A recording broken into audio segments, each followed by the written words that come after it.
இன்றைக்கி நம்மளை சுற்றி இருக்கவங்க எத்தனையோ பேருக்கு நிறைய கஷ்டங்களும் இருக்குது, நிறைய சந்தோஷமும் வந்திருக்கு.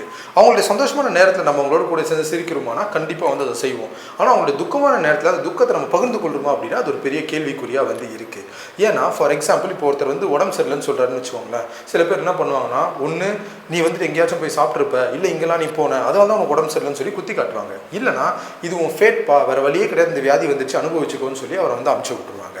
வேதத்தில் ரோமர் 12:15 ரோமன்ஸ் சாப்டர் 12:15 தெளிவாக போடப்பட்டிருக்கு. Rejoice with those who rejoice and Mon with those who மோன். அதாவது சந்தோஷமாக இருக்கவங்களோட சந்தோஷமாக இருங்க, அழுகையோடு இருக்கவங்களோட நீங்களும் அந்த அழுகையை பகிர்ந்து கொள்ளுங்கன்றது அந்த வசனத்துடைய அர்த்தமாக வந்து இருக்குது.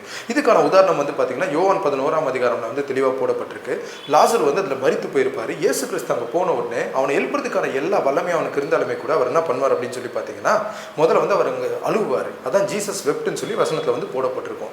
இதன் மூலமாக அவர் அங்கே என்ன காட்டுறாருன்னு சொல்லி பார்த்தீங்கன்னா, அங்கே இருக்கவங்களுடைய சோகத்தில் துக்கத்தில் அவரை வந்து பகிர்ந்து கொள்றாரு. ஸோ அதை அக்னாலேஜ் பண்ணுறாரு. அதுக்கப்புறமா தான் என்ன பண்ணுறாருன்னா வந்து லாசரஸ் வந்து எழுப்புறாரு. அதுதான் அதோடைய சொல்யூஷனாக வந்திருக்கு.